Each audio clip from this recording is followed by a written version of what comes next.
കൂട്ടുകാരെ, സാഹചര്യ വ്ളോഗിൻ്റെ പുതിയൊരു വീഡിയോയിലേക്ക് എല്ലാവർക്കും സ്വാഗതം. ഇന്നത്തെ പ്രത്യേകിച്ച് വിശേഷങ്ങളൊന്നുമില്ല. ഇതിപ്പോൾ നമ്മുടെ ചാമ്പയ്ക്കമരമാണ്. ഇപ്പോൾ ചാമ്പയ്ക്കനെക്കാട്ടും ഇപ്പോൾ കൂടുതലുണ്ടാവുന്നത് നമ്മുടെ മത്തങ്ങയും കുമ്പളങ്ങയും ചിരക്കാട്ടോ. കുമ്പളങ്ങയിൽ ഇപ്പോൾ ആദ്യമായിട്ട് പെൺപൂവൊക്കെ വിരിഞ്ഞിട്ടുണ്ട്. എന്താവുമെന്ന് അറിയില്ല, പിടിക്കുമെന്ന് എനിക്ക് അറിഞ്ഞൂടാ.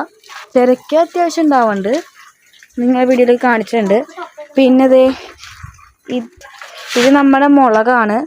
ഈ മുളകൊക്കെ നമ്മൾ ഒരു വെള്ള കളർ പ്രാണി പോലത്തെ സാധനം വന്നിട്ട് നമ്മളിപ്പോൾ ട്രീറ്റ്മെൻറ്റ് ചെയ്തുകൊണ്ടിരിക്കുകയാണ്. ഇത് കണ്ടോ, മരുന്നൊക്കെ അടിച്ച് നമ്മളിപ്പോൾ സെറ്റാക്കി വേണ്ടത്. ഇതൊക്കെ നല്ലോണം പോയിരിക്കുന്നത് വീണ്ടും മുളകൊക്കെ ഉണ്ടായി തുടങ്ങിയിട്ടുണ്ട്. ഇപ്പോൾ നമ്മൾ മരുന്നൊക്കെ അടിച്ചിട്ടുണ്ട് കേട്ടോ. പിന്നെ നമ്മുടെ നിത്യവഴുതനങ്ങയുടെ കാലാവധി ഏകദേശം കഴിയാറായി. ഇപ്പോൾ നിങ്ങൾക്ക് കാണാൻ പറ്റും. ഇത് കണ്ട, ഇപ്പോൾ ഇതിനകത്തുള്ളതെല്ലാം മൂത്തതും ഉണങ്ങിയതായ നിത്യവഴുതനങ്ങളാണ്. പിന്നെ ഉള്ളതൊക്കെ ചാമ്പയ്ക്കയുടെ പൊക്കത്തേക്ക് പടർന്നു പോയി ഇപ്പോൾ നമുക്ക് പൊട്ടിക്കാനേ പറ്റാത്ത അവസ്ഥയിലാണ്. മേളിലാണ് എല്ലാം ഉണ്ടായി നിൽക്കണേ.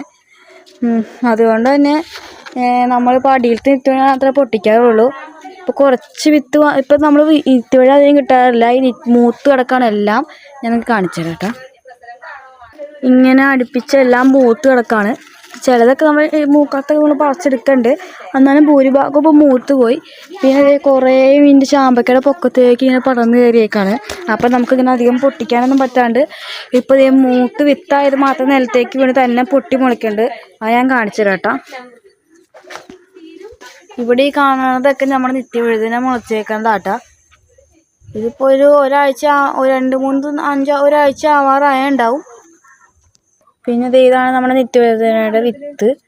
ഇതിപ്പോൾ നമ്മൾ തന്നെ പൊട്ടി താഴത്തേക്ക് നമുക്ക് പറക്കിയെടുത്ത് നമ്മൾ ചെറുതൊക്കെ വെച്ചെടുക്കണം. ഒരു വിത്തിൽ നമുക്ക് 4 എണ്ണം വെച്ചാൽ കിട്ടാം കേട്ടോ.